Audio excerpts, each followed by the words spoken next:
पूर्वांचल दौरे पर निकले भारतीय किसान यूनियन के राष्ट्रीय प्रवक्ता राकेश टिकैत चंदौली जाते समय आज सुबह 9 बजे भारतीय किसान यूनियन के प्रदेश सहित प्रहलाद सिंह के घर अहरोरा स्थित धुरिया गांव में चाय पीने के लिए रुके। इस दौरान भारतीय किसान यूनियन के सैकड़ों कार्यकर्ताओं ने उनका जोरदार स्वागत किया। वहीं प्रदेश सचिव प्रहलाद सिंह के घर बने चौधरी महीन सिंह टिकैत के संग्रहालय का भी फीता काटकर उद्घाटन किया। चाय पर चर्चा के दौरान किसान विरोधी सरकार के खिलाफ किसानों को एकजुट होकर आंदोलन के लिए तैयार रहने को कहा। वहीं प्रेस वार्ता में कहा कि ये सरकार किसान विरोधी है, ये सिर्फ झूठ बोलती है। प्रेस में उनकी बस खबर छप जाए, रियल और धरातल पर कोई काम किसानों के नहीं हुए हैं। भ्रष्टाचार सिर्फ सरकारी आंकड़ों में लिखित पढ़त में घटी है, क्योंकि रिपोर्ट दर्ज नहीं होती और न ही रिपोर्ट करवाने वाला जाता है। फैसले के बाद भी पुलिस पैसे लेती है, जिससे रिश्वत इस सरकार में 10 गुना बढ़ गई है और भ्रष्टाचार कागजों में घटा है लेकिन रियल में बढ़ा है। 13 महीनों के आंदोलन पर कहा कि समझौता करने वाली कंपनी गायब हो गई।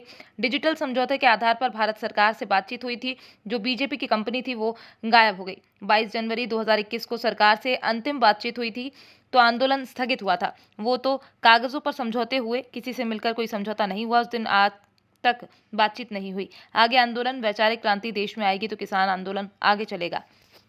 झूठ बोलने का भी कोई पैमाना देश में है? वे झूठ बोलते हैं, प्रेस में उनकी खबर छप जा, रियल और जमीन पे धरातल पे कोई काम नहीं है किसानों का। क्या एमएसपी गारंटी कानून देश में है? क्या फसलें एमएसपी से नीचे पर नहीं खरीद होती?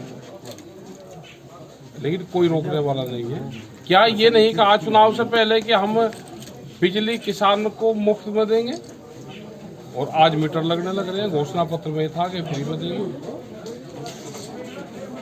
बेरोजगारी का क्या हाल है, महंगाई का क्या हाल है, और झूठ बोलते रहेंगे, खबरें छापते रहेंगे, कोई कहने वाला है। लोगों के साथ एक जब आम चर्चा होती है, उनका कहना होता है कि करप्शन लगभग 10 गुना बढ़ा है सरकार में। इसको आप कहाँ तक सही मानते हैं? लिखत पढ़त में सरकारी आंकड़ों में तो घटा, क्योंकि रिपोर्ट दर्ज नहीं होती, ना रिपोर्ट करवाने वाला जाता। वे आपसे समझौते से करते हैं। पुलिस अगर फैसला भी हो जाता, पुलिस फिर भी पैसे लेती है। रिश्वत 10 गुनी बढ़ी है, बिल्कुल ठीक उन्होंने कहा।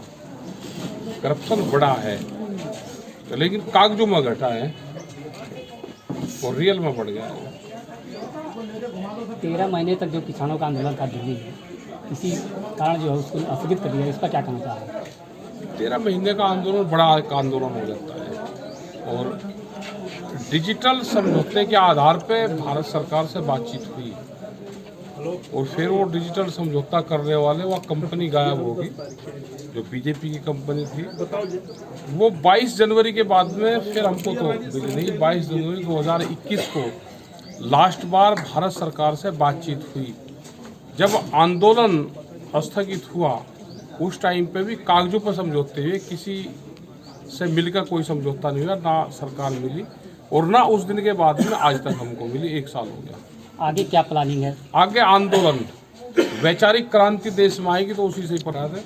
देखो, हमारा तो है आंदोलन का काम। जो भी सरकारें गलत कोई पॉलिसी लेकर आएगी, हम उसका विरोध करेंगे। विरोध का काम तो विपक्ष का है, मगर देश में विपक्ष की जगह है किसान यूनियन ने ले रखा है। विपक्ष है कहाँ जी? विपक्ष तो इन्होंने बांध कर बैठा लिया कमरों में। विपक्ष है नहीं देश में। जब भी विपक्ष कमजोर होगा तो तानाशाहों का जन्म होगा। ये वो टाइम है जब विपक्ष कमजोर हो गया और तानाशाह यहाँ पे जन्म ले लिया। ठीक है जी, ये पूर्वांचल का दौरा, आप अपने संगठन के लोगों को क्या? संगठन के लोग अपने आंदोलन के लिए तैयारी रखें, अपना ट्रैक्टर ट्विटर पे ध्यान दें। जो नौजवान खेती से हट गया, वो ट्रैक्टर चलाना सीख ले और ट्विटर चलाना सीख ले। जो मिलिट्री में चल जाए, टैंक चलाना सीख ले। उसी से ही ये देश बचेगा। टोल टैक्स की लोग मांग करें हटाने के लिए, क्या करना और हट जाएगा। अगर जनता की मांग है तो हट जाएगा। हाँ, जनता की तो मांग है, मगर ये सुनने को तैयार कहाँ है? आपके इनके सुने से उससे वो हटेगा। सुनने से हटना, वो तो टोल फ्री चलवाना पड़ेगा, वहाँ पे बैठना पड़ेगा, हट जाएगा। ये करीब 40 दिन का कोर्स होगा। 40 दिन फ्री चलना पड़ेगा, उसके बाद वो हटेगा। ये लखनऊ राजभवन घेरने के कार्यक्रम के बाद 26 नवंबर की लखनऊ में है, उसके बाद फिर यहाँ का प्रोग्राम रखा जाएगा।